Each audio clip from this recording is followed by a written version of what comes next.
So at our last parent meeting, I explained how starting this upcoming week, we will begin learning new material. These last few weeks have all been review work as well as an opportunity for students to get familiar with using Schoology and navigating between the different folders, etc.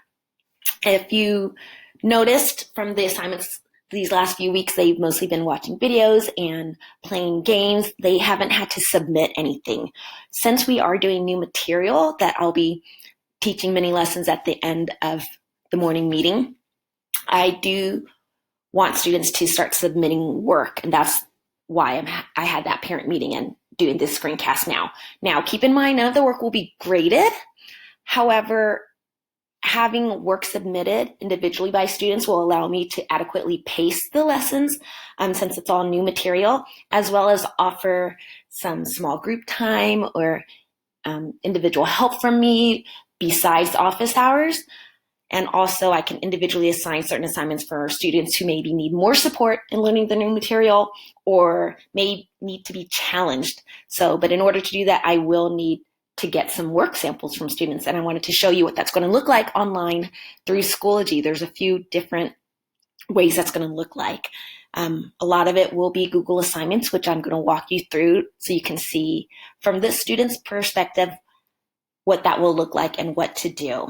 In addition, we'll continue to do Flipgrids, and I'll talk a little bit about that as well as show you some of that in case you haven't seen your child do a Flipgrid. Quizzes, again, they won't be graded, but I will also have some quizzes here as well for students to take. So let me go through the different ways to submit work. So one of the ways, like I said, will be Google assignments. And what that's going to look like for the students is, here's the assignment, and the directions will pop up first. Sometimes it'll just be written directions, but a lot of times, if you've noticed, like before, I'll make a screencast of video that talks about how to do that particular worksheet, for example, or how to do whatever the activity is. So the students will watch this first, and you can see it says assignment. What's important to keep in mind is they have to click My Document. My Document will automatically make a copy for themselves. Now, I've got it set up so that students don't need to go into their Google Drive. They don't need to put their name on anything. As long as they're right here, that's fine. According to the screencast of directions, it talked about how they just need to click and drag. And again, the videos will always tell them how to do it. So for example, this assignment, they're going to be moving the letters to the appropriate spot to create a word. Now, once they're finished, they would hit submit assignment. So students probably aren't used to doing that, but I just need them, if you could help them submit, click yes, submit, and go through all of the little notes that come up like this, done. They have to hit done, etc. If they make a mistake, they can obviously unsubmit here and then redo it. Now, my suggestion is not to use this edit button. You can do it. All it does is it pops it up really big on a new tab, which is nice. However, once it pops up, they're not able to submit it from here. So if you hit the edit, it just opens it up from your Google Drive. And I just haven't taught the students how to navigate their Google Drive. I'm not sure that's exactly for first grade, but you can have them do that. However, they would have to go back to their old tab in order to submit it. So I've made them big enough that they could actually just do it right in here and just worry about hitting submit. So that's one way that an assignment will be asked of them to submit. Oops. Let me go through some other ways. Don't worry about that Miss Burke folder. That's only something I can see because it's where I start planning things ahead of time.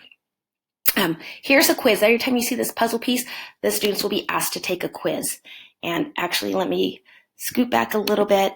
Just so you know, the quiz will be easy for you to teach them, but I always include a screencast of this would come before the quiz, and it just teaches the students how to take a quiz, but you could just tell them yourselves. It's pretty easy. So it would say make a submission. This one, when I was showing parents before, that's why it says resume. But for example, this is just a matching one, so they would put whatever letter they thought matched it, and it would put the line next to it. Etc. Most of the quizzes will be multiple choice or matching, and you would show them how. Again, just teaching students how to hit submit and going through everything that says like yes, etc. let me go through another way. Oh, well, that screen just showed them which ones they got correct, which ones they got incorrect. So you could always go over that with them too. So I've had some students do these before. You may have noticed those are the discussion boards.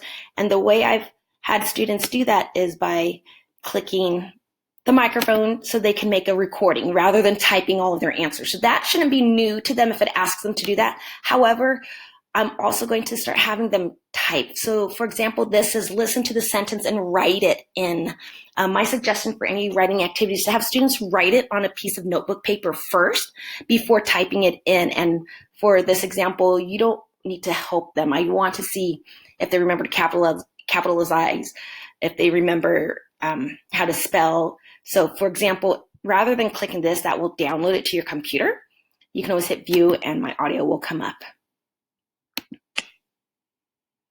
He was mad at me.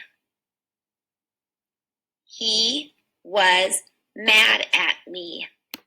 So they needed to write, he was mad at me. So he was mad at me. Obviously, I'm checking to see if they use capitalization, if they spell the words correctly, and then just make sure that they hit post. And so that's the way they would submit it. One thing I want you to keep in mind, it goes into Flipgrid as well as this, but for example, this is where I would be able to reply to them. So anytime they're submitting work through a discussion post, make sure that same day you go back and have them check to see what I've written back to them. That's how I'm going to help them. Those are going to be kind of some other mini lessons for me to give each kid individual help. The same goes with Flipgrid. In Flipgrid, they're being asked to leave a video, either answering a question or retelling a story, for example. I promise I am leaving each kid their own separate video for them to watch, not just me praising them, but also giving feedback. That feedback is so important since we're not meeting face to face. I can't walk around while each kid does their work and help them. So you need to make sure that students are going back. If they tell you, oh, there's no video back from Ms. Burke, that just means I haven't got to it yet, but I will get to it that day. So let me just show you real quick Flipgrid, which is the last thing that I'll show you. Right now, it's already embedded with their most common words. So just a reminder, this should be practiced every day, about 10 minutes a day, practicing the most common words. I told students that this new resource I put in is when they're learning new words, because some students that have been working on this have been sending me videos. And so they're starting to get to the point where they're working on new words that I'm not able to teach them. So right here it says, find the list you're working on, listen to the words being read. I've started embedding my voice and direction so they can kind of work independently. They're going to read the words and then listen to me. So let me show you real quick what that looks like before I show you Flipgrid. So let's just say the students on list 2. So if they didn't know these words, they would click here, listen to me. He, as, on, with. And so maybe the first day they're just practicing listening and saying it on their own and checking. And that's what they do for the first day. And then the second day, maybe now they practice reading the text. And this text will have all of the words from this previous list. After they practice reading it, they see the highlighted words that are their most common words, and they can also check their reading by listening to me read the text to them. I saw Max as he was. So they've practiced reading it on their own, listening to me, and then it says go to Flipgrid to practice timing yourself. I have gone through all of this with the students, but I know in the morning sometimes, like if they're in their rooms or whatnot, they've been playing with their toys, so I'm not sure if they all remember how to do this. So let me show you real quick. So if they go to whatever list they were at, so for example was list 2, then what they're going to do is, now that they've practiced reading the words, they've practiced reading it in a text, now they can time themselves and they need to read the set of 10 words 6 times over for 60 words in 1 minute. So they start the timer and then they start reading to themselves. He was, for, on, are, as, with, his, etc. Once they're finished and they beat the clock, then they go to Flipgrid to record themselves. The students are very familiar with Flipgrid. We've used it a lot in class. The only thing that is helpful is here, once they start recording themselves, they can actually make this list pop up. Anytime there's a Flipgrid, all the directions can be read to them by clicking